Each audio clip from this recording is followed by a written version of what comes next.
qu'importe la physionomie du temps, nous nous sommes investis de cette belle mission de vous apporter des couleurs et des rayons au besoin, avec notamment cette pluie battante sur le territoire. Nous sommes là pour vous apporter en tout cas tout ce dont vous avez besoin pour bien démarrer cette journée. On aura plusieurs arrêts à marquer, ensoleillés, pour que votre journée en tout cas soit parfaite. Alors justement, parlons du temps. C'est sûr que les données météorologiques vont nous permettre de savoir si on sort avec un parapluie juste après cette émission, car on aura bien sûr en amont à passer ces 90 minutes ensemble. Je vous invite maintenant à avoir la couleur du temps.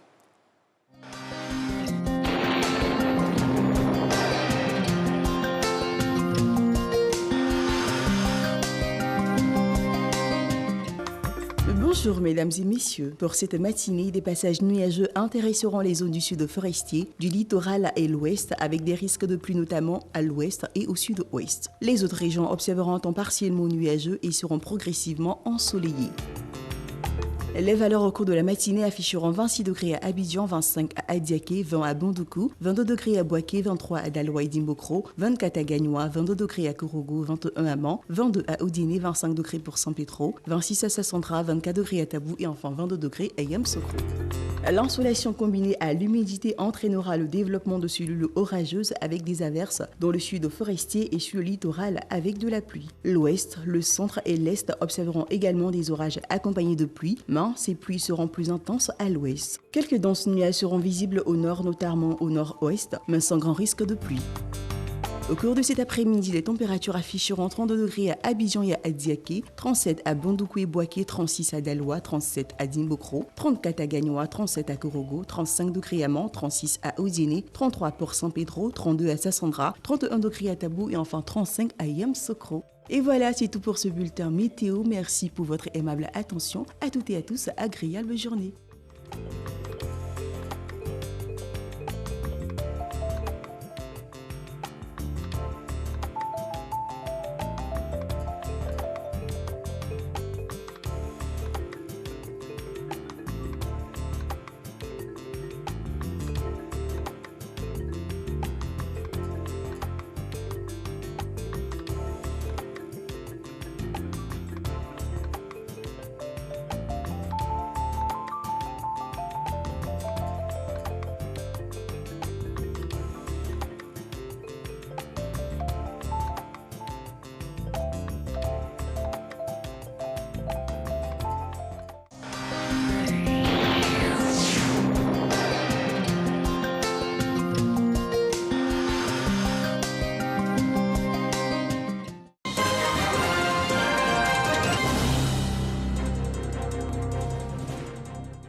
Bonjour à tous, merci d'être avec nous. Aucun cas d'Ebola n'a été déclaré en Côte d'Ivoire.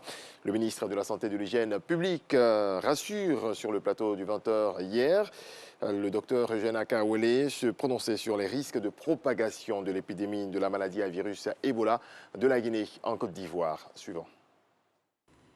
Déclaration du gouvernement relativement au risque de propagation de l'épidémie de la maladie à virus Ebola de la Guinée en Côte d'Ivoire. Le gouvernement de la République de Guinée a déclaré le 14 février 2021 une épidémie de maladie à virus à Ebola à Gouéké, dans la préfecture de Nzérékoré, localité qui partage une frontière avec l'ouest de la Côte d'Ivoire. À l'issue des premières investigations, 7 cas, dont 3 décès, ont été enregistrés. Le gouvernement de Côte d'Ivoire, face à la menace sanitaire pour notre pays, à cause du risque de propagation transfrontalière de l'épidémie de maladie à virus Ebola, voudrait rassurer la population qu'aucun cas d'Ebola n'a été déclaré en Côte d'Ivoire. Le gouvernement voudrait aussi rappeler que le Conseil national de sécurité, lors de sa dernière session, a déclaré l'état d'urgence sanitaire. Le dispositif actuel de lutte contre la COVID-19 demeure et restera opérationnel pour la lutte contre la maladie à virus Ebola, sous la coordination du comité technique de veille. Pour réduire ce risque de propagation transfrontalière de la maladie à virus Ebola, le ministère de la Santé et de l'Hygiène publique a arrêté les mesures suivantes. Premièrement, la réactivation du centre des opérations d'urgence en santé publique en mode lutte contre Ebola avec la désignation d'un gestionnaire d'incident. Deuxièmement, l'actualisation du plan national de préparation et de réponse à la maladie à virus Ebola avec la mise en fonction du centre de traitement Ebola de Mans. Troisièmement, la mise en mission des directions régionales de la santé, surtout dans les zones frontalières de Mans, de Guiglo, d'Odiéné, de San Pedro. Ceci pour renforcer la surveillance à base communautaire pour la détection rapide des cas suspects de maladies à virus Ebola et également pour réactiver les comités de vigilance sanitaire des villages, des localités frontalières et également de renforcer la surveillance des fièvres hémorragiques dans les établissements sanitaires. Quatrièmement, maintenir et renforcer le contrôle sanitaire au point d'entrée, aéroports, ports, frontières terrestres. Cinquièmement, organiser l'information et la sensibilisation des populations sur les mesures de prévention de la maladie à virus Ebola sous le leadership des préfets des régions, surtout ceux partageant une frontière avec la République de Guinée. Par ailleurs, le ministère de la Santé et de l'Hygiène publique invite les populations au strict respect des mesures suivantes. Se laver régulièrement les mains à l'eau et au savon ou se frotter les mains avec une solution hydroalcoolique. Se désinfecter les sécrétions biologiques des malades avec l'eau de javel. Se rendre immédiatement à l'hôpital en cas de fièvre, maux de tête, saignement pour bénéficier d'une prise en charge précoce. Limiter les mouvements transfrontaliers avec les zones affectées par la maladie à virus Ebola. Éviter les contacts directs avec les sécrétions biologiques des malades de la maladie à virus Ebola, comme les urines, les selles, le sang, le vomissement, les sueurs, etc. Éviter tout contact rapproché avec les personnes présentant les signes évocateurs de la maladie à virus Ebola, comme la fièvre, les maux de tête et les saignements. Éviter de se serrer les mains et de faire des accolades. Éviter de manipuler le corps pendant les rites funéraires. Le gouvernement rappelle que certaines mesures sont déjà en vigueur dans le cadre de la lutte contre la COVID-19 et en appelle donc au strict respect de toutes ces mesures si nous voulons être épargnés de la maladie à virus à Ebola. Le gouvernement insiste sur la responsabilité individuelle et collective dans cette lutte contre ces deux pathologies, c'est-à-dire Ebola et COVID-19. Je vous remercie. Autre volet de l'actualité, la criminalité a baissé de 4,6% en 2020. C'est ce qui ressort du séminaire bilan de la police nationale à Yamoussoukro en 2021. La police veut poursuivre sur cette lancée en se donnant les moyens pour lutter contre le terrorisme. Kader Sogodogo. Ils sont venus de toute la Côte d'Ivoire. C'est responsable de la police nationale. Bilan et perspective. L'exercice est annuel. Un bilan 2020 qui révèle une baisse de 4,60% du taux de criminalité dans le pays. Le rapprochement d'avec les communautés semble payer ses fruits. En termes d'indicateurs rouges, une hausse des accidents de la voie publique est à signaler. Dans les préfectures de police de Korogo, d'Aboasso et de San Pedro, la criminalité gagne du terrain.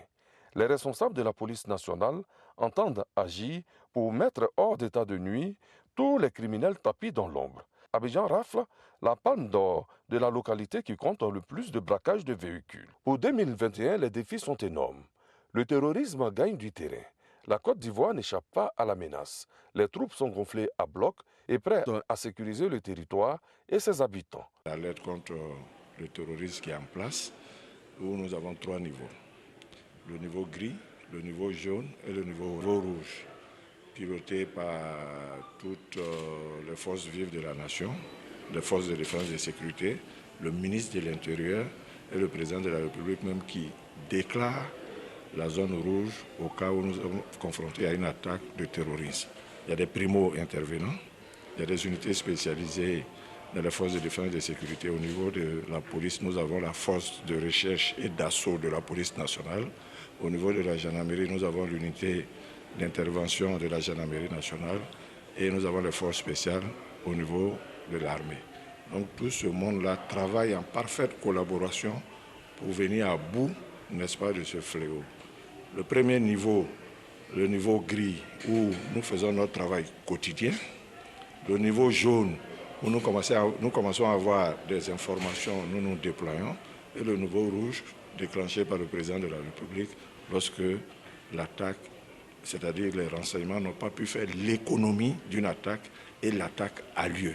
Nous avons des multitudes de forces, mais comment les forces-là avancent, tout ça a été planifié. La police nationale, en 2021, entend créer une certaine synergie entre ces différents services pour plus d'efficacité. Premier grand défi, après les travaux de Yamoussoukro, la sécurisation des élections législatives prévues pour le 6 mars 2021. L'actualité de retour à 7 h. Merci à toutes et à tous de nous avoir suivis. On part pour quelques petits mouvements et puis très heureux en tout cas de vous retrouver Régis Kofi qu'on refera à 7 h bien précise. Maintenant on vous invite à exercer ces petits mouvements, à savoir un renforcement cardiaque. Ayez un bon cœur.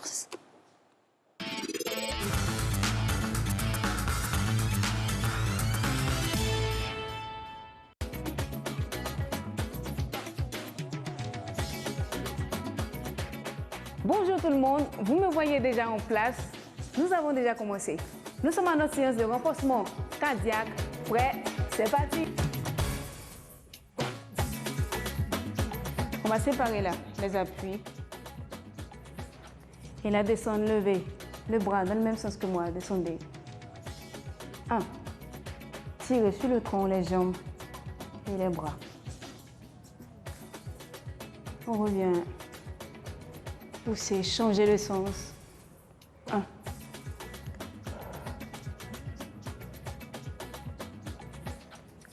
Relâchez. Entrelacez les doigts. Remontez, là. Descendez.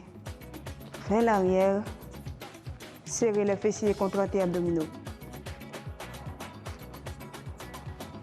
Très bien.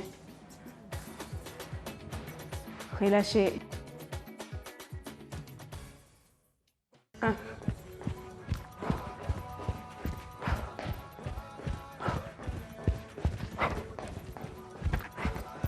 Continuez. 1. Très bien.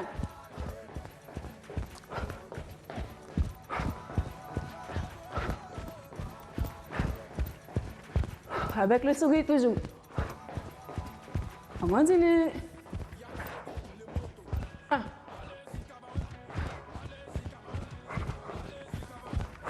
Et là, on accélère là. 1.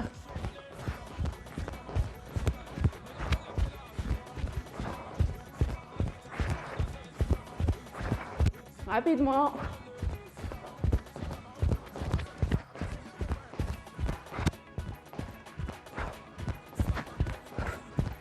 Là, devant.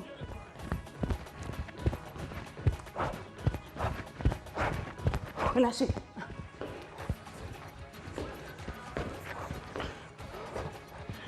Encore une fois.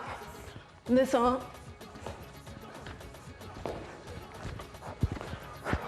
1, 2, 3, 4, changez.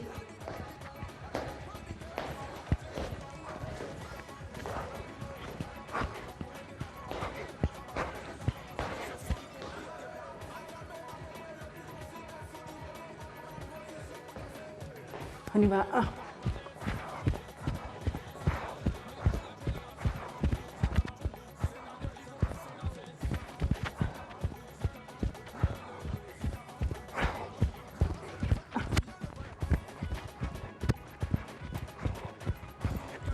On accélère. Go.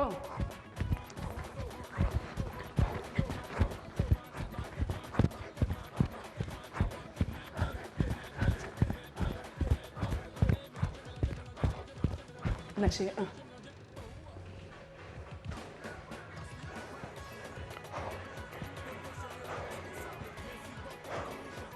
Go.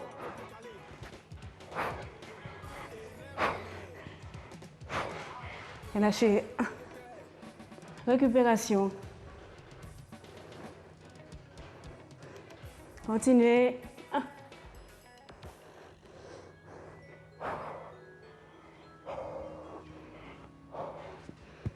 Et lâchez-le. Tirez, descendez.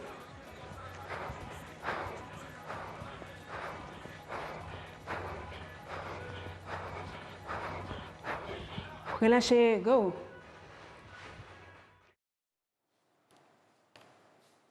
Et voilà, c'était la coach Marie-Noël ici avec ses exercices à faire, à pratiquer pour pouvoir se maintenir une bonne santé et surtout avoir un cœur solide. Alors maintenant, on vous invite à découvrir ce beau reportage réalisé par Gabriel Zani qui nous incite, et sinon qui incite à l'application de la loi portant sur les 30% de femmes dans les instances de décision que le gouvernement a initié depuis maintenant pas mal de temps. Voilà, on espère tendre vers la parité, mais pour l'heure, les 30%, s'ils sont respectés, satisfaits déjà. La loi est bonne, mais dans la réalité, son application pose problème à certains partis politiques. Le quota de 30% de femmes sur les listes électorales les embarrasse à l'orée des législatives du 6 mars prochain. Nous avons déposé une soixantaine de candidatures et nous avons globalement une vingtaine de dames en tant que titulaires et suppléants. Parce que le décret d'application met en évidence ces aspects-là. Ce qui nous rapproche des 30%, je dirais globalement. Mais il ne faut pas exclure que ça n'a pas toujours été facile pour atteindre ces différents niveaux. Vous prendrez une dizaine de circonscriptions, vous en aurez peut-être une ou deux où des femmes vont se manifester. Alors comment on fait dans ce cas-là pour avoir 3 candidats sur 10? C'est une question difficile à traiter. Nous avons des candidatures, évidemment, nous allons essayer de donner la préférence aux femmes. Difficile équation pour des partis de l'opposition qui imputent à plusieurs facteurs leur difficulté à trouver des femmes.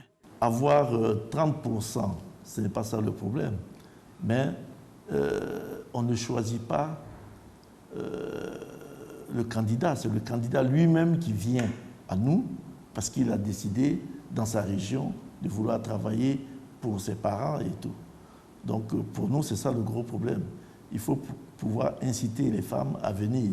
Nous avons beaucoup de dames qui sont des entrepreneurs, mais qui considèrent encore que prendre les premières positions au niveau des partis politiques est une situation qu'elles doivent analyser. Ces partis affirment avoir été pris de court par le décret d'application de la loi de 2019 sur la représentation des femmes dans les assemblées élues. Le décret pris en novembre 2020, donc pas de temps suffisant pour préparer les femmes. Il indexe aussi le manque de promotion de la loi. Mais pour cette candidate de l'opposition responsable de partis politiques, il n'y a pas d'excuse en la matière. On a des difficultés que quand on n'a pas pris les dispositions. Nous étions en train de faire cette loi et comme nous étions impliqués, donc nous avons eu le temps de nous préparer et de préparer les femmes aussi. Parce que quand certains partis politiques ne peuvent pas avoir de femmes en leur sein, c'est qu'ils n'ont pas préparé. Ils ont attendu au dernier moment pour maintenant vouloir avoir des femmes. Évidemment, quand tu attends longtemps, que tu n'as pas pu préparer des femmes, tu n'en auras pas. Le RPCP d'Henriette Lagou présente 15 candidats, dont 7 femmes. Pour elle, la chance doit être donnée aux femmes pour affirmer leur leadership. Elle n'est d'ailleurs pas la seule à avoir cette position. Les femmes peuvent aller compétir aussi comme les hommes. Parce qu'elles ont les compétences, elles ont tout ce qu'un homme peut avoir pour participer au développement d'un pays. On doit essayer d'équilibrer un peu le nombre de représentants. Et ça doit commencer par l'Assemblée nationale. Dans ces législatives, les femmes ont tenu à se faire entendre. Certaines ont saisi l'ONEG, l'Observatoire de l'équité et du genre, à l'effet de plaider afin qu'elles soient retenues sur les listes. Nous-mêmes, en tant que structure gouvernementale, Madame la ministre de la Femme, de la Famille et de l'Enfant et toutes les organisations féminines de Côte d'Ivoire, nous nous sommes fait l'écho de la vulgarisation de cette loi de manière à ce que les partis politiques comprennent que les temps ont changé et qu'il est temps que la Côte d'Ivoire relève le déficit de femmes au Parlement, dans les assemblées élues, et qu'il leur fallait absolument tout mettre en œuvre pour appliquer cette loi. L'ONEG et des organisations féminines se portent mandataires des femmes auprès des institutions comme le Conseil constitutionnel, la Commission électorale indépendante pour faire respecter la loi. On attend des partis politiques d'associer à leur politique, à leur volonté de vouloir diriger la Côte d'Ivoire, d'associer les femmes à ce programme-là. Parce que seuls, ils ne peuvent pas Les hommes, bien entendu, ne peuvent pas gérer la Côte d'Ivoire. Donc nous nous attelons en tant qu'organe chargé de l'organisation des élections à appliquer cette disposition-là, de sorte que ne seront reçus que les dossiers comportant 30% de candidatures féminines. Il y a 3 dispositions en vigueur sur la promotion des droits politiques de la femme. La loi de 2019 portant sur le quota de 30% de femmes dans les assemblées élues, le décret d'application de cette loi et le code électoral. Opposés sur beaucoup de sujets, les points de vue des partis politiques convergent cette fois-ci sur la question de la femme. Ils veulent une application souple et progressive des dispositions. Le code électoral dit que seules les circonscriptions à plus de 2 sièges verront la participation de 30% des femmes. Ça veut dire que dans une circonscription où il y a 3 sièges, il faut une femme. Au RHDP, le cri des femmes a été entendu après des arbitrages au comité électoral central. Dans toutes les circonscriptions où nous avons plus de 2 sièges, le RHDP a respecté le quota de 30%. Mieux, dans plusieurs circonscriptions, le RHDP a réalisé un taux de 50% de présence des femmes. 74 femmes retenues sur la liste RHDP, 39 titulaires et 35 suppléantes sur 255 dossiers de candidature. La tâche n'a pas été aisée. Ce que nous voulions, c'est qu'il y ait au moins 74 femmes candidates titulaires, mais on n'avait seulement que 72 candidates. Le choix n'a pas été facile du tout au niveau de la base. Et c'est la raison pour laquelle toutes les femmes désignées déjà en région et qui ont été proposées au comité électoral central, elles ont toutes été retenues. Les listes déposées, les commissaires de la CEI les épluchent pour examiner la recevabilité des dossiers de candidature des partis politiques. Appliquer la loi sur la représentation des femmes permettra au pays d'améliorer ses classements mondiaux en ce qui concerne la promotion des droits politiques de la femme. Le temps est donc donné pour ces législatives et on souhaite en tout cas bonne chance aux femmes particulièrement. Alors nous, on va passer maintenant à une autre phase de cette émission, à savoir la revue de presse avec Renaud Kobia qui est dans ce studio.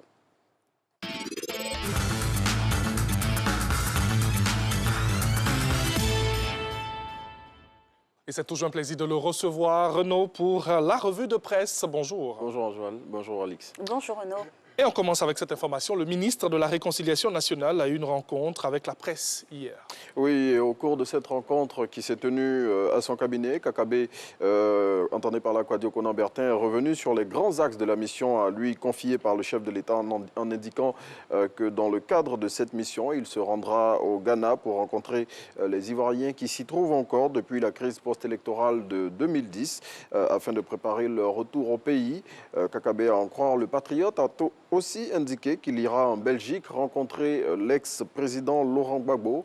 Toutes ces tâches inscrites à son agenda, selon le ministre en charge de la Réconciliation nationale, ne doivent cependant pas occulter la justice, qui, selon lui, doit être le ciment d'une véritable réconciliation. Et un autre ministre et ses activités sur ce conducteur, c'est le ministre de l'Enseignement supérieur et de la Recherche scientifique qui a accordé une interview à Fraternité Martin.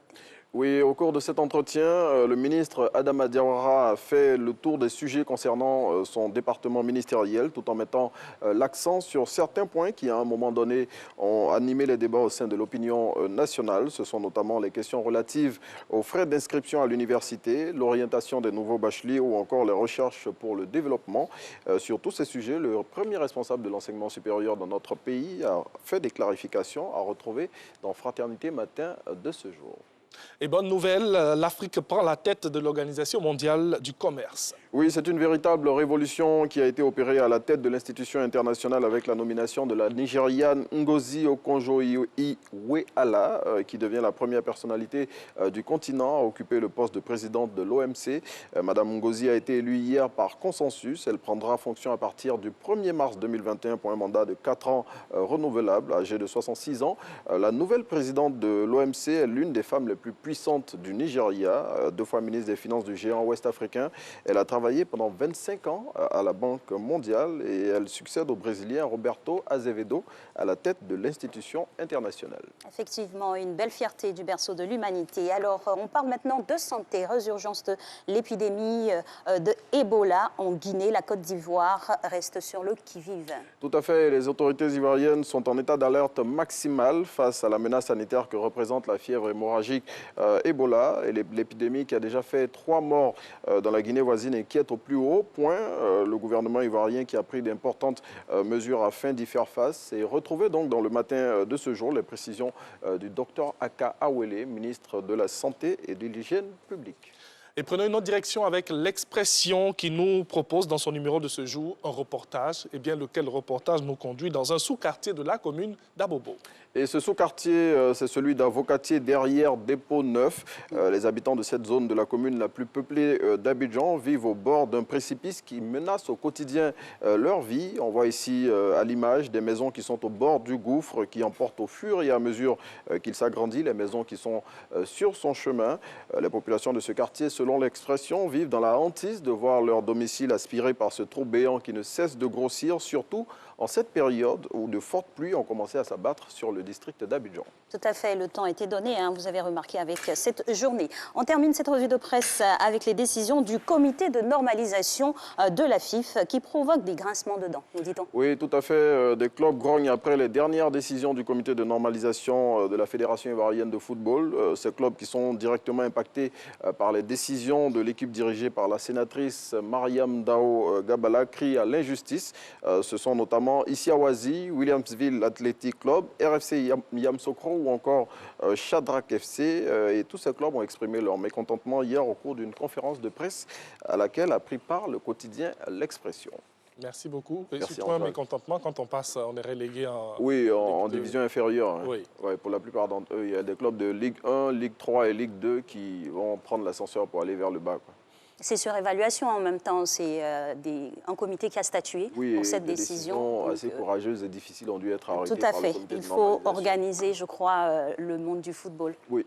Voilà. Merci beaucoup à vous, Renaud. Merci à vous aussi. Et puis on se revoit demain avec grand plaisir. Que la pluie ne va pas nous faire le coup. Ben voilà, le temps fait sa belle tout simplement. Franchement, il faut prendre ses précautions. On n'y peut rien. Il faut juste se mettre à l'abri effectivement et prendre ses précautions. Est-ce qu'on peut se mettre à l'abri à 3 h du matin?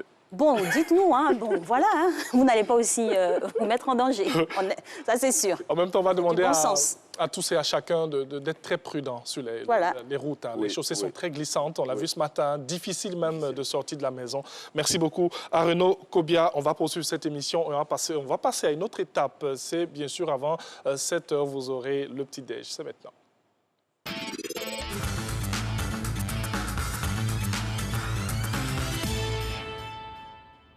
Oui, on se met à table pour ce mardi en compagnie du chef Kofi. Bonjour chef.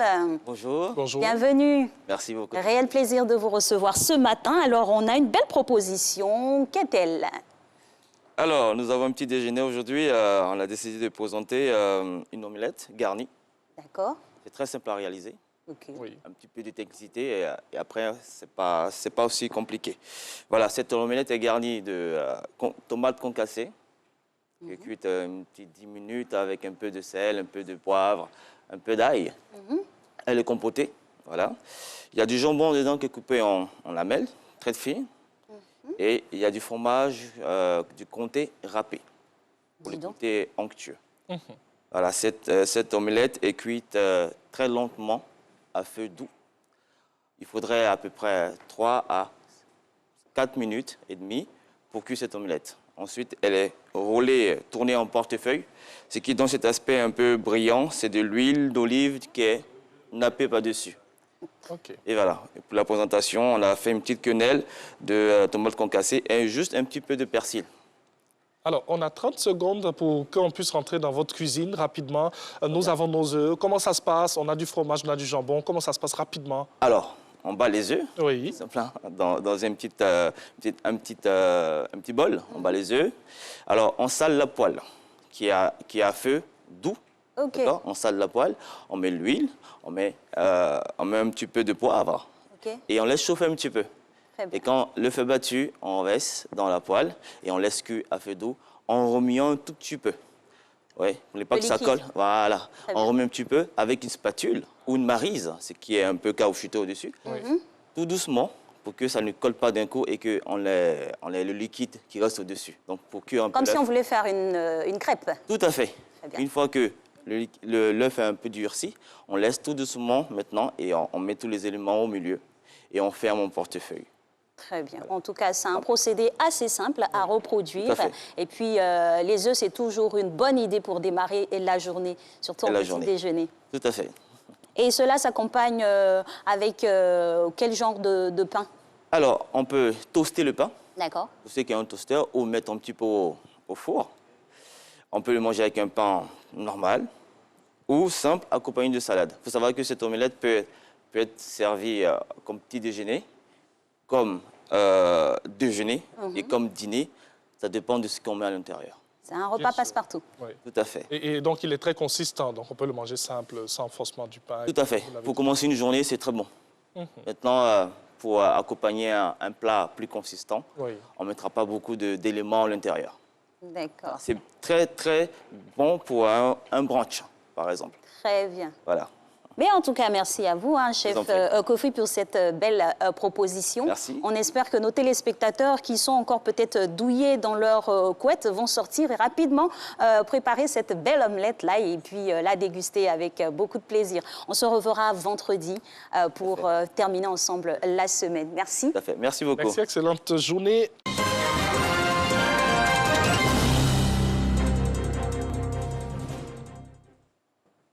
Bienvenue dans ce nouveau rendez-vous de l'actualité. En République démocratique du Congo, le nouveau Premier ministre se nomme Jean-Michel Sama Lukonde. Avant sa nomination, il occupait le poste de directeur général de la GECAMIN, la compagnie minière d'État. L'annonce a été faite hier par le porte-parole du président au Palais de la Nation. Une Nigériane à la tête de l'Organisation mondiale du commerce. C'est la première femme, mais également la première africaine élevée à ce rang. Cette nomination arrive avec l'espoir de mettre fin à des années de blocage de l'institution. Le Kenya, confronté une nouvelle fois à une invasion dévastatrice des criquets pèlerins. Le phénomène touche plusieurs pays de la Corne de l'Afrique. Les Nations Unies avertissent environ 3,5 millions de personnes dans la région pourraient être touchées. Regroupés en gigantesques essaims, les criquets dévorent toute la végétation sur leur passage. Une mauvaise nouvelle pour le pays dont l'agriculture à elle seule représente 34% du produit intérieur brut. Des centaines de femmes ont manifesté ce dimanche à Moscou et dans d'autres villes de la Russie pour la Saint-Valentin dans une action symbolique de soutien à l'épouse de l'opposant emprisonné Alexei Navalny et aux personnes arrêtées lors des récentes manifestations. Environ 300 femmes ont formé une chaîne de solidarité sur l'Arbat, une rue historique du centre de Moscou. Le mot d'ordre de cette action pour la Saint-Valentin était « L'amour plus fort que la peur ». Meghan Markle est enceinte de son deuxième enfant avec le prince Harry, son époux, a annoncé dimanche le porte-parole du couple. Nous pouvons confirmer qu'Archie, le premier fils du prince Harry et de Meghan Markle, va être grand frère, a déclaré le porte-parole du couple qui s'est mis en retrait de la couronne britannique. Le duc et la duchesse de Sussex sont fous de joie d'attendre leur deuxième enfant, a-t-il ajouté. Il a brillé dans les battles à une époque où les danseurs de breaking ne jouissaient d'aucun statut officiel, mais aujourd'hui, Abdel Mustafa entraîne une nouvelle génération avec les Jeux Olympiques en ligne de mire, jouant le rôle de passeur entre culture, hip-hop et sport. Réaction. Moi, j'étais une personne quand même assez timide auparavant. Et le fait de faire des battles, m'exprimer, me dépasser, ça m'a permis de m'exprimer, de pouvoir échanger, d'être plus altruiste. Aujourd'hui, le break, tout le monde en fait. Ça peut être une personne qui habite en centre-ville, en banlieue, en campagne. On le retrouve même au niveau international, que ce soit en Afrique, en Amérique du Sud, en Asie. Et chaque personne, je pense que le break a été bénéfique au-delà de la pratique de la danse. Ça lui a apporté quelque chose. On termine avec du foot, la Ligue européenne des champions et les huitièmes de finale. Allez, le choc ce soir entre le FC Barcelone et le Paris Saint-Germain. Lorsqu'on évoque une telle rencontre, on se rappelle du récit de l'improbable remontée du FC Barcelone sur le Paris Saint-Germain en huitième de finale, retour 2016-2017. Défaite 4-0 à Paris à l'aller. Neymar et ses coéquipiers avaient réussi l'exploit de se qualifier en remportant le retour 6-1. Les joueurs auront certainement cela en esprit ce soir. Merci de votre attention. C'est la fin de ce point de l'actualité. Excellente journée. Merci infiniment à vous, Régis Kofi. Et puis, on vous souhaite aussi une belle journée. Et on se reverra demain. Demain. Dieu voulant. Au revoir, monsieur. Eh oui, toujours. Il va le vouloir. Ben oui, il le veut toujours. Merci. Nous allons échanger avec nos invités. Et nous sommes mardi aujourd'hui. On démarre avec le digital.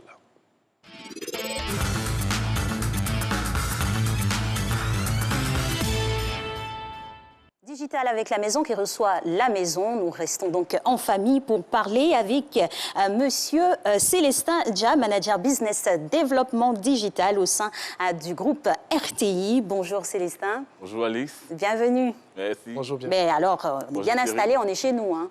Bien sûr. D'accord, on va instruire un peu nos téléspectateurs sur nos différents canaux et en tout cas ce que l'on leur réserve pour cet nouvel exercice. Communication digitale et marque. Déjà, on peut définir les concepts. C'est quoi la communication digitale? Alors, merci Alice. Je dois déjà, avant de débuter, dire bonjour aux téléspectateurs qui regardent la matinale la plus complète. Tout à fait. Pour faire les éloges de sa maison, hein, c'est très important. Et comment? Voilà.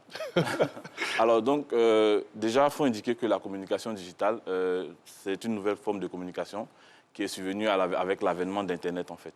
Voilà, donc, pour sa définition, de façon basique, il faut déjà indiquer que c'est l'ensemble des échanges, des interactions et des diffusions de messages qu'on fait via des supports digitaux. Voilà. Mais ici, il faut donner déjà une définition plus professionnelle, en fait. Voilà. D'accord. Parce qu'on est dans le cadre de la profession. Allons-y. Voilà. Donc, du coup, d'un point de vue professionnel, on peut indiquer que la communication digitale, c'est un ensemble de stratégies et d'actions qu'une entreprise mène pour développer sa visibilité sur le web. Voilà, c'est un peu la définition. La définition. Voilà. OK. Et c'est cette belle communication que la RTI met en exergue et bien sûr nos différents canaux. Alors, une marque dans ce contexte, qu'est-ce que c'est? Alors, la définition qu'on donne aux marques, c'est des éléments, un ensemble d'éléments propres à une entreprise, à une entité, donc qui permettent de se différencier de la concurrence. Donc la marque, c'est les valeurs qu'une entreprise communique pour se différencier de son environnement et de ses concurrents. Voilà, alors, donc c'est un peu comme ça qu'on définit. Sur cette définition, justement, la marque, c'est quelque chose qu'on entend de plus en plus. Hein, c'est une innovation typique des Maisons Bleues ou comment cela se décline? Alors, ce n'est pas forcément une innovation. Les marques, elles existaient. De plus en plus, on entendait ça dans l'industrie de luxe. Mais aujourd'hui, les entreprises se l'approprient parce qu'elles veulent être considérées comme spécifiques. Donc, les entreprises ne préfèrent plus s'appeler annonceurs, mais être considérées plutôt comme marques pour marquer un peu la différence entre elles et leurs concurrents, en fait. Donc, vous allez pouvoir le constater. Chacun y va de son imagination. Pour pouvoir faire la différence sur l'environnement commercial, en fait. Donc, si on peut bien comprendre, la RTI, c'est une marque. Nos différentes entités, ce sont des marques. Service public. Exactement. Donc, aujourd'hui, il y a une valeur que la RTI va communiquer qui n'est pas forcément la même valeur. Je ne vais pas faire de publicité. Mais non, du tout. Non, pas intérêt. Voilà, donc dans l'esprit des internautes, des téléspectateurs, il y a des valeurs, il y a des messages que la RTI communique et véhicule qui sont différents. Voilà. C'est très important. Alors, on va revenir sur la manière dont se décline l'approche des marques entre la RTI et bien sûr toutes ces entités-là. Mais faisons ici la différence sinon, quels sont les différents canaux de communication digitaux dont la RTI nous regorge? Alors, avant d'arriver aux canaux de la RTI, moi, je vais faire, pour éclairer la lanterne des téléspectateurs, je vais présenter les canaux de façon générique, en fait. D'accord. Pour commencer, voilà. Donc, déjà, sur la communication digitale, il faut indiquer que c'est par rapport au choix qu'on veut faire, aux objectifs qu'on veut atteindre, qu'on définit les canaux qu'on utilise. En fonction non seulement des objectifs, en fonction de la cible et en fonction du budget parce que ça coûte aussi de l'argent. Tout à fait, ça génère de l'argent aussi. Voilà, ça coûte de l'argent et ça génère bien entendu de l'argent. Donc, mais de façon globale, les canaux sont le site internet. Vous connaissez, tout le monde connaît les 3W de plus en plus. Et aujourd'hui, qui sont très développés parce qu'on utilise même pour faire des commerces en ligne, les sites, les e-commerce. Voilà. On a également les plateformes vidéo. Tout le monde connaît YouTube. Aujourd'hui, dès que une entreprise a une activité à mener, a une vidéo à montrer, se réfère sur YouTube pour poster ses vidéos, en fait. On a également les réseaux sociaux. Et je vais dire, c'est vraiment le cœur de la communication digitale parce que c'est là-bas qu'il y a le plus d'abonnés, c'est là-bas qu'il y a le plus d'interactions. Donc, les réseaux sociaux, on les connaît tous, c'est Facebook, Twitter, Instagram, LinkedIn, pour ne citer que ceux-là.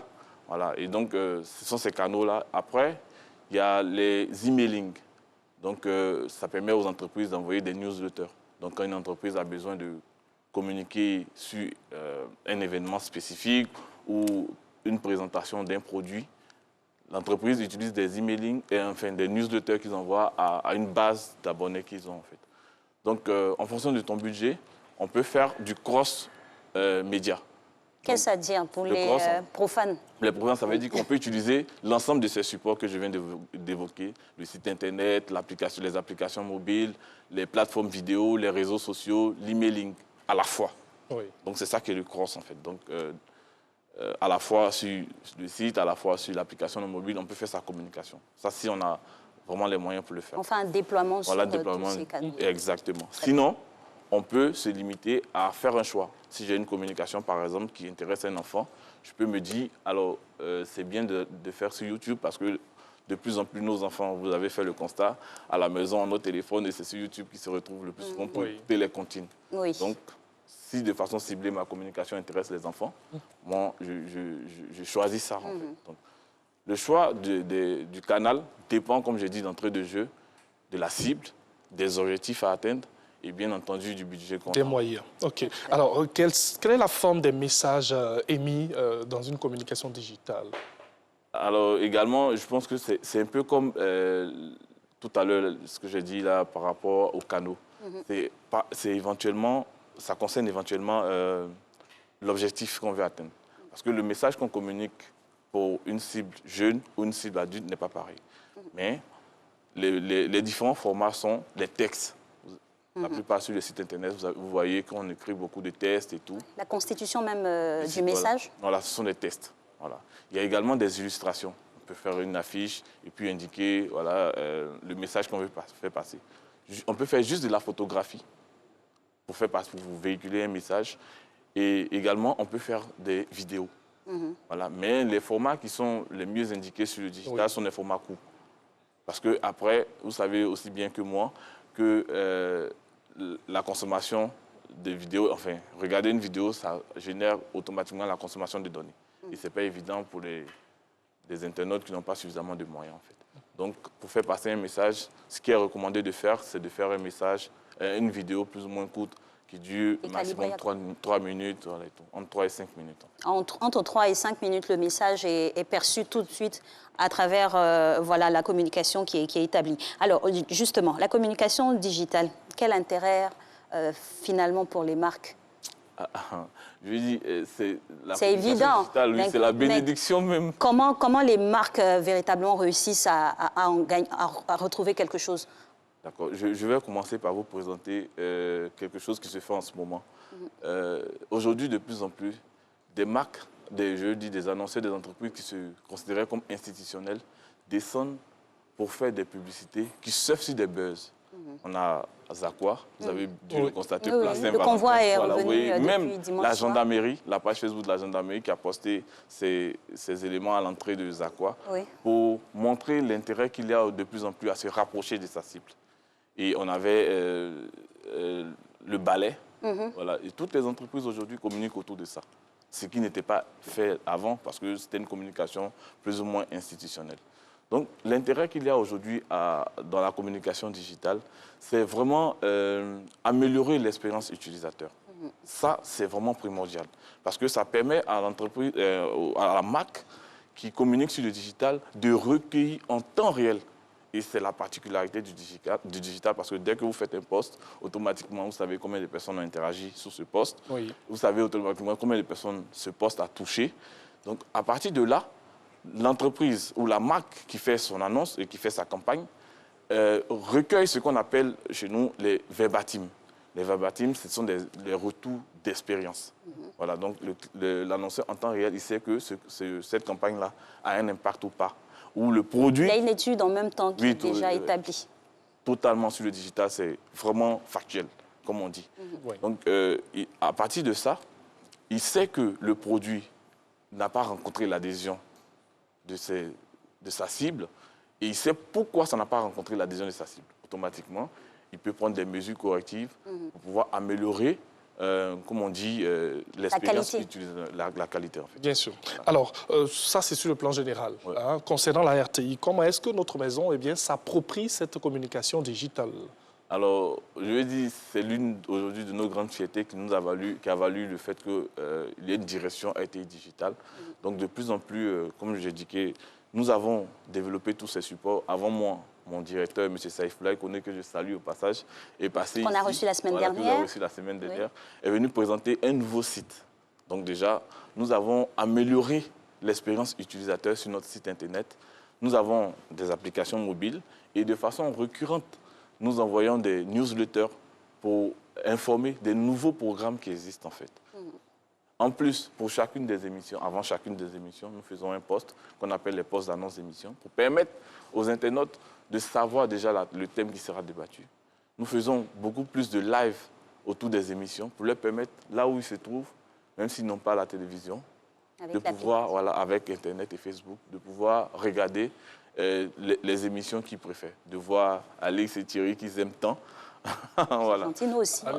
Voilà, donc du coup, oui, parce que pour sortir le matin comme ça, c'est pas évident. C'est de l'amour. Voilà, donc aujourd'hui, ce que la RTI fait, c'est vraiment se rapprocher de son auditoire, de ses auditeurs, de ses internautes et de ses téléspectateurs. C'est vraiment ce que la RTI fait à travers ces différents canaux.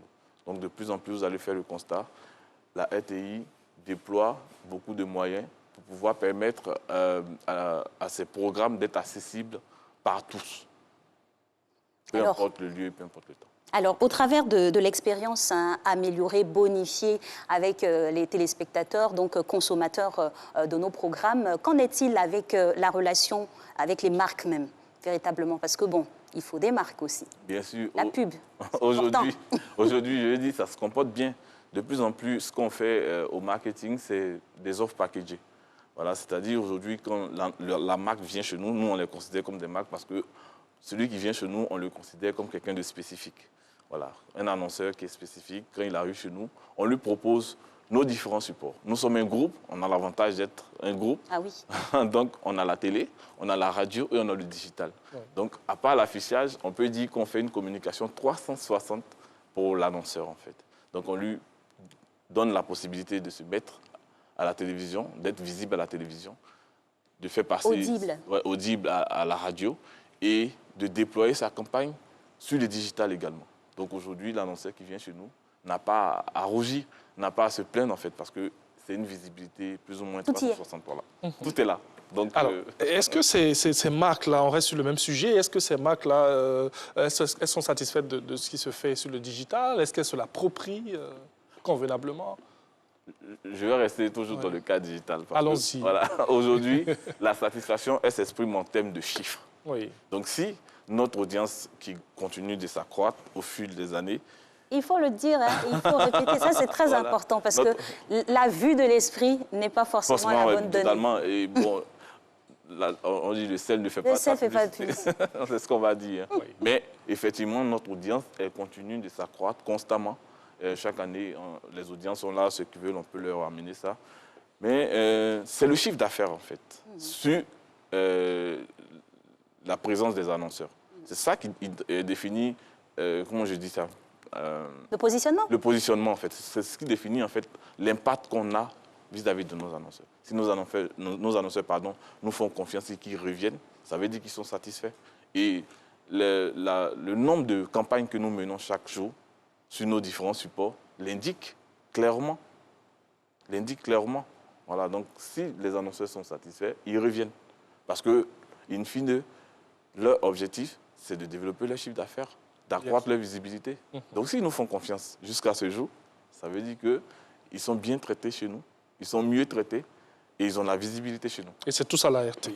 Et justement, parlant de visibilité, hein, il faut pas éviter, en tout cas, il faut le dire, c'est un groupe qui constitue plusieurs entités, notamment on a RTI 1, on a RTI 2, on a la 3, on a Fréquence 2, Radio Côte d'Ivoire, on a Radio Boaké, on a même TV Boaké. C'est approximativement combien de flux qui sont distillés pour le territoire et même le monde entier, puisque nous sommes suivis au-delà? Alors, je ne pourrais l'indiquer ici, mais déjà, en termes de couverture, on le sait tous, nous avons une couverture nationale, en fait. Ce que voilà, bien d'autres cherchent à avoir qui n'ont pas. Nous avons une couverture totalement nationale. Et sur le digital, nous avons, pour ce que je maîtrise le mieux en ce moment, nous avons l'une des plus belles audiences. Je vais faire le modeste pour ne pas dire la plus belle audience, en fait. Voilà. Et aujourd'hui, c'est vraiment une satisfaction pour nous. On l'a indiqué ici à plusieurs reprises. Que sur YouTube, nous sommes à 1,5 million d'abonnés. Voilà, et chaque jour, c'est des interactions à n'en point fini. Des internautes qui viennent, qui nous adressent leurs satisfecits et des marques qui renouvellent leur confiance au fil des années. Pour moi, il n'y a rien à dire. On ne peut qu'être heureux tout simplement pour ce satisfait-ci, comme vous venez de le dire. Merci beaucoup à M. Célestin Dja, manager business développement digital, ici à la RTI. Avec lui, on parle de communication digitale et marque. Donc, merci de suivre la RTI dans son entièreté, que ce soit à la télé, à la radio, et puis pourquoi pas vous tourner aussi vers le digital, car il y a de très belles choses là-bas aussi. Allez, cette émission, on la poursuit donc avec un autre pan, bien sûr, Alix. Tout à fait. Dans quelques instants, on va recevoir avec grand plaisir Madame Kwasi Bouan, qui nous vient du service civique, pour parler de citoyenneté, bien évidemment, avec elle, pour parler précisément du rôle des parents dans la promotion de la citoyenneté. On la reçoit juste après ceci.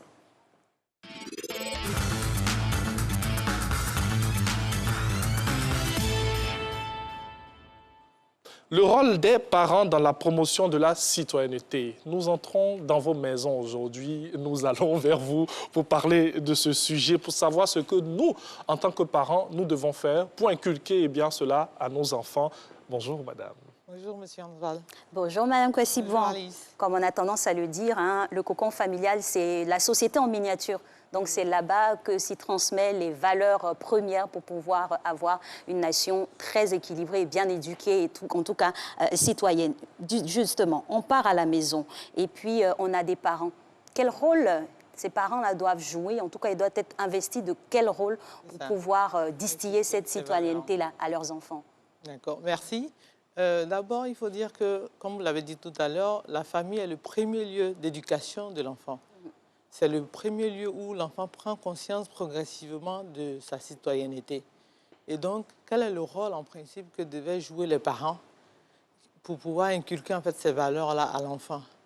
Pour nous, il faut une éducation à la citoyenneté, qui est en fait un ensemble de connaissances, d'aptitudes et d'attitudes qui permettent à l'enfant véritablement de prendre conscience des normes sociales et de pouvoir agir et faire le choix, le bon choix. Voilà. Maintenant, concernant cette thématique-là, on se disait que, compte tenu du fait que la citoyenneté a 3 valeurs, c'est-à-dire la civilité, la solidarité et le civisme, pour nous, il faudra partir sur ces 3 valeurs-là. Pour nous, préalablement, d'abord, même en tant que parents, qu'est-ce que nous devons faire? Il faut d'abord même s'approprier ces valeurs-là, connaître ces valeurs-là, être informé des normes de la société, des normes en termes de civilité dans cette société, comment est-ce qu'on interagit, voilà. D'abord, être imprégné de ces différentes normes-là, normes civiques et citoyennes, et en termes de civilité. Aussi, il faut pouvoir former, donner de l'éducation à l'enfant, parce qu'en fait, c'est l'un des droits de l'enfant. Le droit à l'éducation. C'est vrai qu'il a le droit à la vie, il a le droit à l'éducation, la formation. Faire le suivi de la formation, parce que malheureusement, on prend l'enfant, on le dépose à l'école, on se dit, bon, le maître, l'enseignant, il est là pour le faire. Voilà, il va s'en occuper. Nous devons pouvoir faire en fait ce suivi-là, être le relais de... Voilà. Aussi, nous devons inculquer les valeurs culturelles à nos enfants, parce que ce n'est pas une personne hybride. Nous appartenons à une structure donnée, une entité donnée, une région donnée. Nous devons apprendre les justes coutumes positives à nos enfants. Ah, chez nous, voilà ce qu'on fait, voilà ce qu'on fait, voilà comment, voilà. Je pense que ça permet à l'enfant de pouvoir se dire, à s'identifier à notre culture, à notre appartenance en fait culturelle. Voilà. Il faudra aussi pouvoir lui inculquer en fait ces notions de respect de l'aîné, de respect d'autrui. Voilà, toutes ces différentes normes-là doivent pouvoir être inculquées à l'enfant. En tout cas, de votre point de vue, c'est aux parents que revienne cette tâche première-là. Mais en amont, si on faisait peut-être un petit point sur la connaissance même de ces valeurs-là au niveau des parents, est-ce que les parents maîtrisent véritablement les déclinaisons de la citoyenneté? Je pense que oui. Parce que quand même, je parle de l'Ivoirien. Hein. Oui, L'Ivoirien, en fait, des années 60 jusqu'aux années 2000, en tant que parent, quand même, on a eu à véritablement instruire, inculquer en fait, des valeurs à l'Ivoirien. Et donc, je me dis que le parent, en principe, et aussi, vu l'étape de sa vie, a eu le temps de pouvoir véritablement s'imprégner des normes sociales, des règles sociales, pour pouvoir, en fait, transmettre cela à l'enfant. Les générations passent, hein, le monde évolue, les esprits sont plus ouverts. On a toujours ce sens de la citoyenneté, là? Oui. En principe, on a le sens de la citoyenneté, mais c'est à nous de vouloir agir selon les valeurs, en fait, les normes sociales. Parce qu'en fait, c'est là que le choix s'opère. Il y a d'autres, en fait, qui choisissent de pouvoir se dire j'agis conformément, en fait, aux normes sociales, et puis il y a d'autres qui disent, je ne suis pas obligé, c'est ma liberté, mais en fait, c'est bien sûr. Alors, nous allons rentrer dans les exemples. Chez nous, à la maison, papa regarde, maman regarde, on regarde Matin Bonheur. Concrètement, comment se fait cette promotion de la citoyenneté au quotidien? Quels sont les actes qu'il faut poser au quotidien? En fait, j'allais en venir parce que tout à l'heure, je dis il y avait 3 étapes. Il fallait d'abord s'approprier en fait, ces normes. Oui. Aussi, la deuxième étape, c'était d'inculquer en fait, ces normes-là, ces valeurs-là à l'enfant.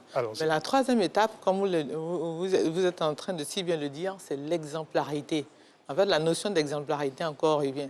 Parce qu'en principe, pour l'enfant, le père ou la mère, c'est véritablement un Dieu en griffe. L'enfant déifie son père ou sa mère, il copie.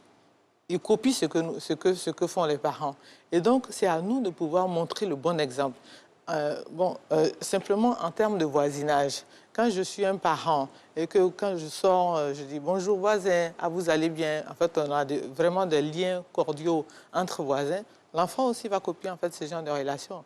Mais si je sors et puis je ne le fais pas. L'enfant évolue effectivement par mimétisme, en tout cas de ce qu'il voit de ses parents. Donc c'est aux parents de commencer à donner l'exemple. Vraiment, comment être exemplaire? Bon, je vais donner juste une petite anecdote. Avec mes enfants, très souvent, quand nous sommes en voiture, on voit le feu vert un peu très loin. Et je leur demande, je passe ou bien je m'arrête. Maman, on passe.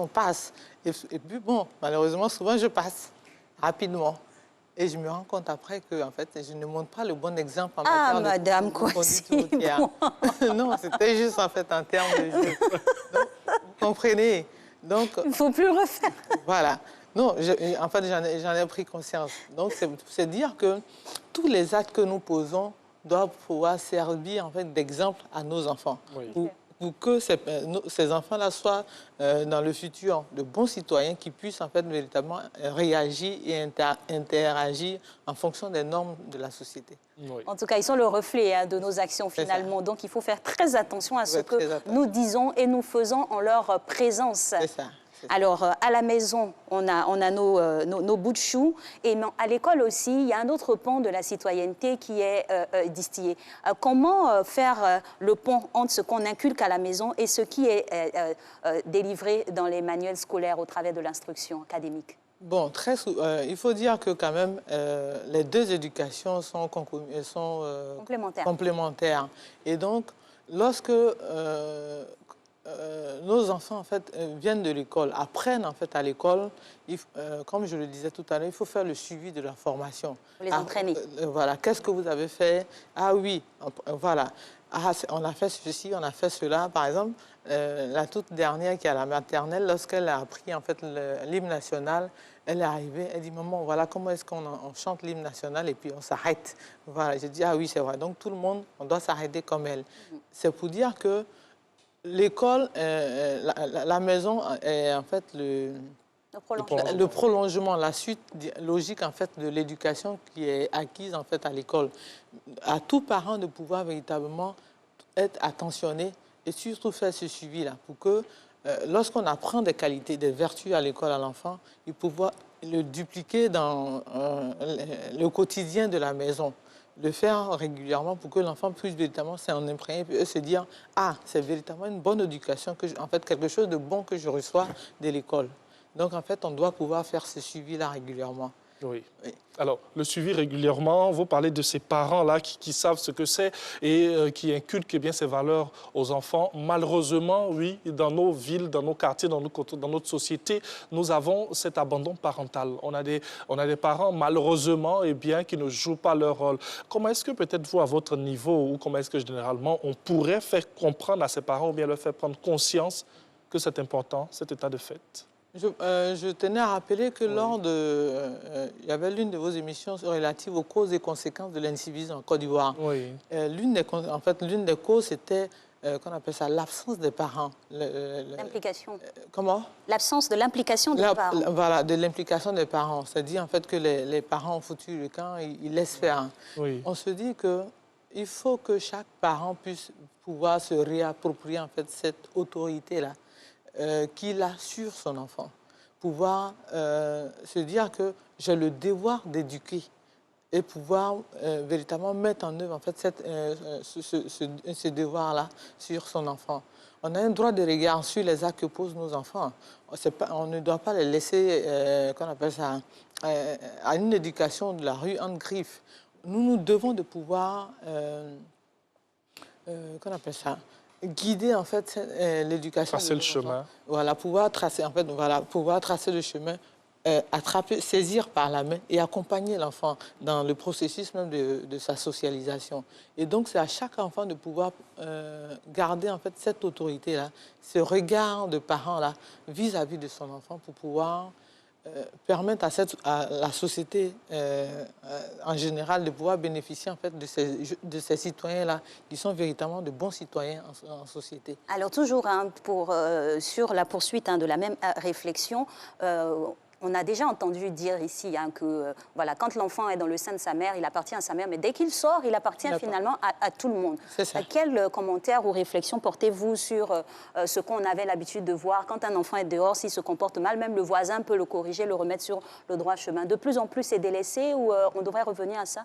Qu'est-ce qu'il a fait pour... je me dis que c'est cette richesse-là même de l'Afrique, du fait que l'enfant appartienne à tout le monde. C'est en perdition aujourd'hui?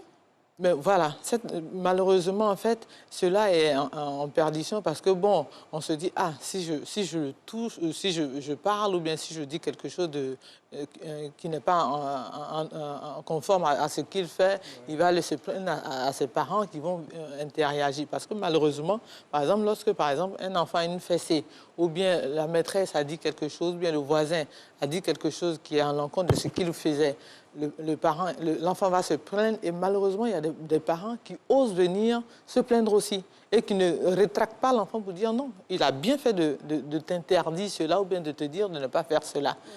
Pour nous, je rappelais chaque fois que nous sommes des Africains, nous sommes des Ivoiriens, nous avons notre culture africaine et des valeurs, en fait, notre culture africaine nous donne des valeurs positives. Oui. Et nous devons véritablement asseoir ces valeurs-là dans nos familles, au sein de nos familles, inculquer en fait cette solidarité africaine-là qui permet véritablement d'avoir un droit de regard de l'autre sur notre enfant pour pouvoir véritablement contribuer à son éducation, contribuer à ce qu'il soit ce citoyen-là véritablement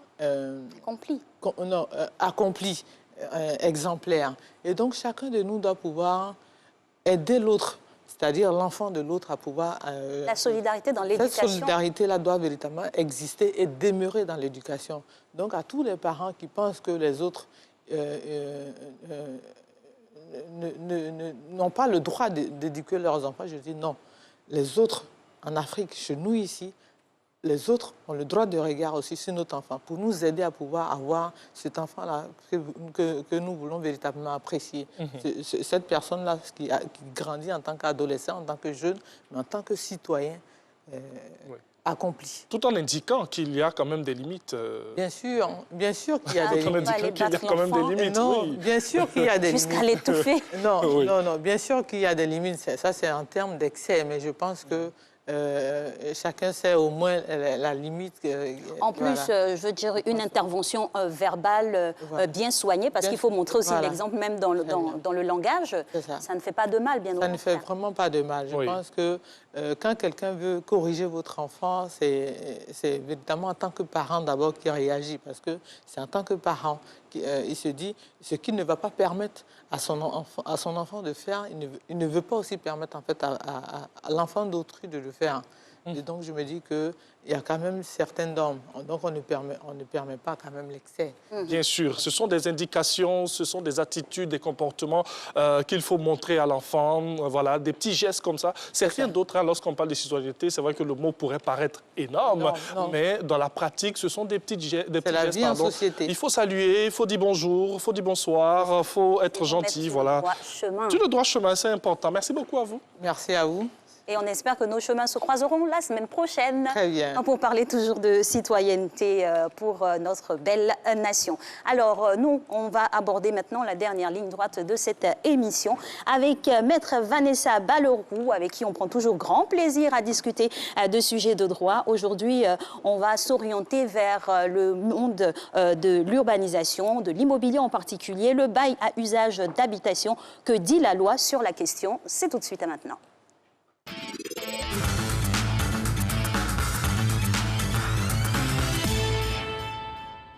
Voilà, de retour dans cette émission, c'est le dernier virage. Hein, et là, on parle droit, Maître Vanessa Balleroux.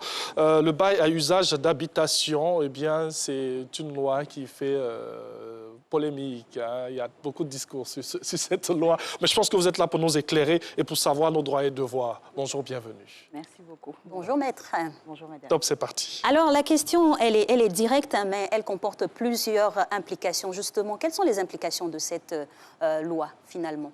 Alors, si vous voulez, les grandes lignes, c'est que cette loi, la loi du 26 juin 2019 portant Code de la construction et de l'habitat en Côte d'Ivoire, est venue réglementer et, si vous voulez, organiser et fixer les choses en matière de location de biens à usage d'habitation. Donc, si vous voulez, parmi les mesures emblématiques, c'est la question de la caution, et la question de l'avance de loyer qui a été réglée une bonne fois pour toutes. Et toutes les deux, que ce soit la caution ou l'avance sur les loyers, sont limitées à 2 mois.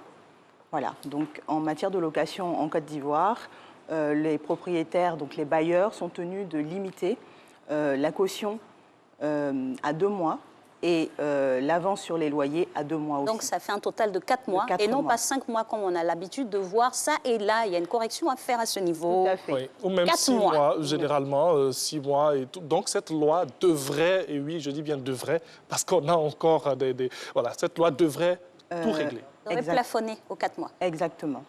Parce que le principe aussi, c'est que à présent, il faut que le contrat soit écrit, puisqu'il y a une obligation d'enregistrement du contrat de bail auprès des services des impôts. Et à défaut d'enregistrement, il y a des sanctions qui sont prévues par le Code de procédure fiscale. Également, en cas de dépassement des mois que je viens d'indiquer, il y a des sanctions qui sont également prévues. C'est-à-dire que tous les mois qui sont au-delà de ce qui est prévu par la loi, eh bien, ça vient à titre de sanction. Le bailleur sera sanctionné s'il perçoit des mois de location, d'avance ou de caution au-delà de ce qui est prévu par la loi. Donc il y a des véritables sanctions qui sont prévues et qui seront appliquées par les autorités en cas de dépassement. D'accord. Alors, Maître, on va y aller en cascade et déjà savoir ce que même constitue, sinon ce qui est inscrit sur le bail à usage d'habitation. Alors, sur le bail à usage d'habitation, vous avez bien sûr le nom des parties, le bailleur et le locataire. Vous avez aussi la désignation du bien, idéalement sa superficie, et l'adresse géographique qui permet de localiser le bien. Comme je vous ai dit tout à l'heure, il y a une obligation d'enregistrement auprès des impôts. Cela permet aussi au service des impôts de pouvoir, à partir des relevés de cadastre, pouvoir identifier et localiser géographiquement le bien. Au-delà de ces informations-là, vous avez un véritable formulaire qui a été dressé par l'administration qui sert de support au contrat de bail pour faciliter la tâche aux usagers, que ce soit bailleurs ou locataires. Vous avez un formulaire préétabli qui a été mis à la disposition de tous les usagers par le gouvernement, par l'administration, et donc vous avez juste à le remplir, à apposer les différents timbres et à procéder à la formalité d'enregistrement. Et au dos de cet imprimé-là, vous avez toute la législation en matière de location qui est rappelée. Voilà, afin que nul n'en ignore et que tout le monde puisse être au même niveau d'information de la loi. C'est cela. Alors, cet imprimé a un coût. On parle de 5 000 francs, donc 10 000 pour les deux parties.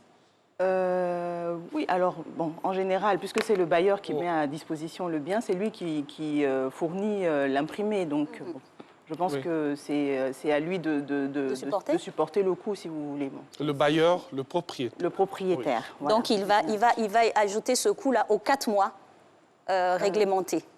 Ah non, je viens de vous dire. Il supporte lui-même le coût, ça fait partie de la location. Je pense qu'il peut le lisser peut-être sur le loyer, mais en aucun cas il ne doit c'est bien de le rappeler. Le dépassement, le coût de l'imprimé, s'il ajoute, comme je vous ai dit tout à l'heure, il est en dépassement, de ces 5 000-là et donc en infraction.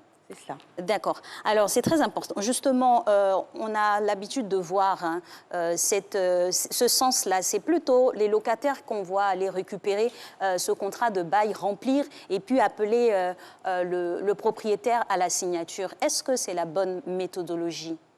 Si vous voulez, il n'y a pas vraiment de méthodologie en tant que telle qui est prévue par les textes, mais l'obligation, c'est celle d'avoir un contrat écrit. Voilà, idéalement.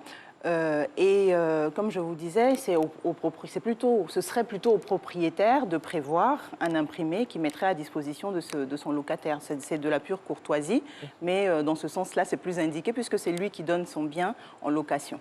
Vous savez que dans ce milieu-là, des fois, on va dire la mauvaise foi est la chose la mieux partagée. Donc, des fois, faire la rétention de la signature de ce document-là laisse la porte ouverte à beaucoup de choses. Donc, pour prendre des garanties, le locataire peut quand même prendre les devants et puis faire signer ce document avec son propriétaire. Absolument, puisque c'est ce qui est conforme à la loi, en tout cas. Voilà, pour se couvrir. En tout cas, il est plus indiqué à tous les locataires de procéder à la signature de ce contrat, puisque lui aussi, le locataire, ça le protège. En matière de jouissance de son bien, pour l'utilisation de son bien, il sera plus à l'aise et plus en sécurité, effectivement, s'il a un contrat écrit. Donc, il peut faire cette démarche-là d'acquérir l'imprimé en librairie et puis de le faire signer par son propriétaire. Après, il s'agit d'un contrat, il faut que toutes les parties soient d'accord sur les termes du contrat. Voilà. D'où l'utilité d'avoir les textes qui sont rappelés au dos de l'imprimé. Alors, une question, je sais qu'il y en a beaucoup qui se posent aussi cette question. Généralement, nous avons ces fameux mois d'agence. Vous parlez de ne pas dépasser 4 mois. On a ces fameux mois d'agence. Lorsqu'on part prendre une maison avec une agence immobilière, il y a forcément ces frais de dossier et tout ce qu'il y a qui gonfle un peu ces différents mois-là. Alors, dites-nous, la loi s'applique forcément à ces agences? Tout à fait. Alors, la première chose qu'il faut que je vous dise, en matière de frais d'agence ou d'agence immobilière, il faut que ces agences-là aient un agrément pour pouvoir procéder aux différentes démarches. Et l'agrément, il est délivré par l'administration, par le ministère de la Construction. Et en dehors des agences, vous avez au-dessus de leurs locaux une signalétique, un logo avec marqué dessus « agence agréée ». Donc, ou agents immobiliers agréés. Et en dehors de ces agences-là qui ont l'agrément, qui sont reconnues par les autorités et par l'administration ivoirienne, il ne peut pas y avoir de mois d'agence. Toutes les autres personnes, on peut les qualifier de démarcheurs. Et ces démarcheurs-là, s'ils n'ont pas l'agrément, vous n'êtes pas tenu de leur verser les mois d'agence. Après, ça c'est la théorie, ce sont les textes. Oui. Mais la pratique, en réalité, droit de visite, exactement. voilà. Toutes ces choses-là ne sont pas prévues par la loi. S'il y a des frais d'agence pour une agence qui a pignon sur rue, qui a l'agrément, qui est reconnu par l'administration, à ce moment-là, vous avez une petite convention que vous signez avec l'agence immobilière. Et bien sûr, ce sont des commerçants, vous devez les rémunérer pour le service qu'ils vous rendent. Mais dans le cadre du contrat que vous avez conclu avec l'agence, je vous demande pendant 6 mois de me chercher un logement sur telle zone, à hauteur de tel montant de loyer. Et il y a une mission claire qui est définie entre le futur locataire et l'agent immobilier qui procède à cette diligence. Et effectivement, lui, il est habilité à vous facturer des mois, mais dans la stricte mesure du raisonnable. Voilà, et de ce qui est prévu par le texte. À ce niveau-là? Il faudrait peut-être que je vérifie, mais je ne veux pas m'avancer sur ce cas-là. Mais effectivement, il doit y avoir un plafonnement qui est prévu par le Code de la construction et de l'habitat. Alors, on va revenir au texte parce que c'est très important. On néglige des fois la lecture des textes. Mais qu'est-ce qui est inscrit au dos, par exemple, de ce bail à contrat d'habitation et quelles sont les implications pour les deux parties? Alors, vous avez rappelé au dos de l'imprimé, au dos du bail, les dispositions du Code civil et du Code de la construction et de l'habitat. Le Code civil va, par exemple, on va vous rappeler les obligations en matière de réparation. Les réparations que doit faire le bailleur, les réparations que doit faire le locataire, le bailleur propriétaire. Oui. Par exemple, on va vous rappeler qu'il y a un plafonnement des loyers et des loyers d'avance et des cautions. On va vous rappeler vos obligations en matière de paiement des loyers, la date à laquelle vous devez payer les loyers. En fait, toutes les dispositions qui permettent de profiter paisiblement du bien qu'on a pris en location, tout en mettant à l'abri et le propriétaire et le locataire. Alors, concernant le loyer de la maison, que dit peut-être la loi sur le loyer de la maison? Parce qu'il y a ces propriétaires aujourd'hui qui disent que oui, 4 mois, 2 mois de loyer, 2 mois de caution, c'est peu. J'ai investi tellement de fonds dans la construction de cette maison, je peux me permettre même une 2 chambres salon, on va aller dans les exemples, hein, même une 2 chambres salon de faire la location à 350 000 par exemple. Est-ce que la loi parle un peu de la fixation du loyer? En l'état, il n'y a pas de plafonnement des loyers qui est prévu par la législation ivoirienne. En revanche, en tant que potentiel locataire, vous pouvez être un peu rebuté par un loyer qui vous est fixé à 350 000 francs dans une zone qui n'est pas forcément résidentielle. Donc tout va dépendre de la localisation du bien. Si vous allez dans des quartiers très résidentiels, vous trouvez un logement, même un studio, parfois à 350 000 francs. Tout dépend du standing. Tout dépend du standing, tout dépend du standing du bien, tout dépend de la localisation, tout dépend des commodités aussi qui sont offertes, parce que parfois vous avez des services comme du gardiennage qui est fourni, ou parfois les factures sont incluses. Tout dépend des modalités de location. Donc il n'y a pas vraiment de plafonnement des loyers. Cependant, par exemple, en cas de litige, si l'affaire vient à arriver devant le juge pour une question de loyer, le juge peut estimer que le loyer était vraiment trop élevé par rapport à ce qui s'est passé, ou alors vous avez effectué des travaux et votre propriétaire, vous avez prévenu préalablement votre propriétaire avant d'effectuer ces travaux, et votre propriétaire refuse de vous rembourser ou de vous permettre de défalquer les sommes que vous avez investies dans les travaux d'amélioration ou de réparation impératives sur le bien. Et à ce moment-là, quand vous arrivez devant le juge va dire attention, le loyer il est de 350 000 francs, mais madame a effectué des travaux à hauteur de 2 millions parce qu'il y avait une grosse fuite où il fallait sauvegarder le bien, et vous êtes tenu de lui rembourser. Donc moi, je vais l'autoriser à défalquer cela du loyer jusqu'à ce qu'elle puisse rentrer dans ses fonds. Bien sûr, vous serez obligé de produire des factures, des justificatifs des dépenses que vous aurez effectuées. Cela ramène à la question en amont de savoir comment faisons-nous l'état des lieux et avec quelle instance. Ce sont les deux parties seulement où il faut y adjoindre peut-être un huissier pour pouvoir constater véritablement l'état des lieux. S'agissant d'un contrat, du contrat de bail, je pense que l'état des lieux contradictoires, c'est même pas que je pense, c'est que l'état des lieux contradictoires, il se fait au début, au moment de la remise des clés, et à la fin, au moment de la sortie des lieux. Et non, il n'y a pas besoin qu'un huissier soit présent pour vous départager, parce qu'il s'agit d'un contrat. Normalement, vous devez être Donc on libelle tout ce qu'on voit sur le Exactement. contrat. Exactement, pas sur le contrat, sur un document qui est annexé au contrat de bail. En général, en dernière page de l'imprimé du bail, vous avez un tableau avec des cases à cocher concernant l'état des différents aménagements de la maison. Donc, vous cochez, est-ce que c'est en bon état, est-ce que c'est usagé ou est-ce que c'est hors d'usage, etc., etc. Donc, vous allez regarder tout ce qui va concerner les portes, la plomberie, donc les robinets, les chasses d'eau, etc. Vous allez regarder l'état des sanitaires, vous allez regarder l'état de chaque pièce en notant, par exemple, qu'il y a de l'humidité dans telle pièce ou qu'il y a vraiment le carrelage est usé par endroit, etc. Et tout ça, ça va mettre à l'abri et le propriétaire et le locataire dans la mesure où, au moment de quitter les lieux, si c'était déjà usagé, si c'était déjà très, très utilisé au moment de la prise des clés, le locataire pourra dire attention, ça ne m'est pas imputable. Pourquoi? Parce que la caution que vous versez au moment d'entrer dans les lieux va servir aux réparations au moment où vous quittez les lieux.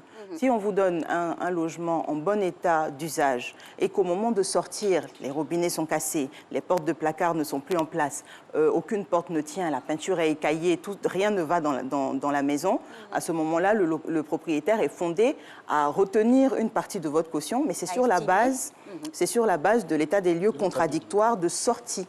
Donc, on va comparer les deux états des lieux et puis les dégradations qui auront été occasionnées à l'occasion de votre usage de la maison viendront en déduction de la somme qu'il vous doit au titre de la caution. Voilà qui est bien dit. Donc, n'entrez pas comme ça dans une maison. Voilà. Il faut être regardant sur certains faits. Alors, on va... Exactement. On va y revenir, on va y revenir juste après. Par exemple, oui. si la caution ne peut pas épurer les dégâts, mais pour l'heure, on essaie de voir vos réactions quant à la question que nous débattons ici aujourd'hui. C'est parti.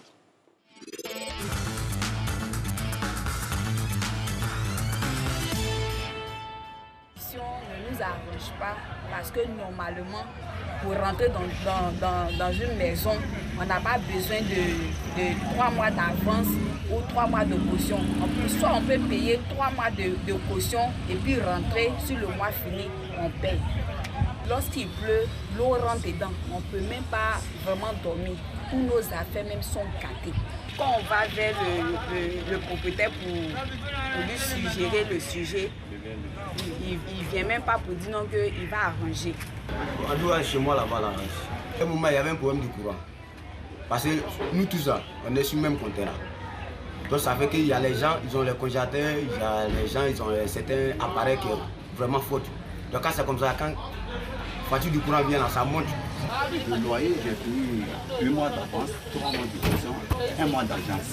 Actuellement, le seul problème qu'on voit sur le terrain, c'est qu'on n'arrive pas à bien dormir. Chaque 5 minutes, il faut sortir au dehors à des heures tardives pour mettre le compteur en marche. C'est jusqu'à 2 heures, 3 heures du matin que le courant s'arrête. Là, on court des risques. Le gouvernement dit, on dit 2 mois. Mais d'autres peuvent dire que 5 mois, 3 mois. Même on dit avant même qu'on ne peut pas fatiguer l'eau, courant, mais maintenant même on paye. Quand tu rentres dans la maison de quelqu'un, il faut que tu payes caution. La personne peut te dire 5 mois, 2 mois comme ça. Si ce qui est dans ta main, c'est toi tu as parlé. Maintenant, quand tu rentres encore, si à la fin du mois net, le 5, on te dit qu'il faut payer. Mais on va payer, tu as dit c'est son problème. Quand la pluie vient, l'eau rentre, tout mon marchandise se gâte. Il a parlé fatigué, on dit il va arranger, jusqu'à aujourd'hui on est dedans. Bon. Enfin, merci pour la terminaison. Effectivement. Voilà. En tout cas, c'est les deux parties qui, ici, expriment leurs différentes griefs. Et pour revenir à la question, et ce sera dans le prolongement de la réponse de nos intervenants, comment fait-on quand on n'arrive pas à épurer, à partir de l'état des lieux, les dégâts avec la caution? D'accord. Alors, quand on n'arrive pas, quand le montant de la caution n'arrive pas à couvrir les dégâts qui ont été occasionnés, les dégradations qui ont été occasionnées dans le logement, alors à ce moment-là, le propriétaire est tenu d'engager une procédure contre son locataire, enfin son ancien locataire pour le coup, et afin d'obtenir dédommagement, non seulement remboursement des frais de remise en état, mais aussi dédommagement. Donc la procédure, si vous voulez, ça va passer par... Là, il y a un état des lieux contradictoire, mais ce qui est recommandé, c'est de recourir au service d'un commissaire de justice, les anciens huissiers de justice, pour pouvoir constater et avoir un état des lieux qui est fixé par un officier ministériel. Est-ce qu'on peut, ça peut être à l'amiable? Comment? Ça peut se faire à l'amiable? Ça peut se faire à l'amiable, tout à fait. Si le locataire est de bonne composition et de bonne foi, vous pouvez faire un petit protocole, un petit écrit. Donc, dans ce cas-là, il faut se tourner vers un avocat pour se faire assister, faire un petit protocole. Et puis, si le locataire prend l'engagement de remettre en état, vous le passez par écrit, c'est signé et il effectue les réparations selon les préconisations, bien sûr, du propriétaire.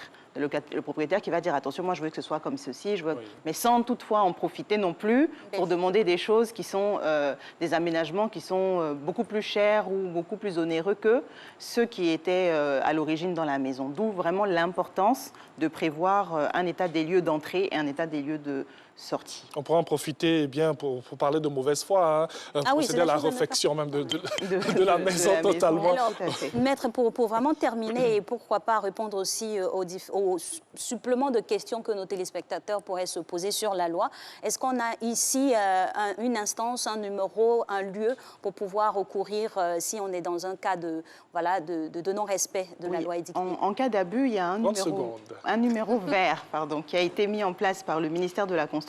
Le numéro, malheureusement, m'échappe à cette heure, mais vous avez un numéro vert de 4 chiffres qui vous permet d'appeler un call center.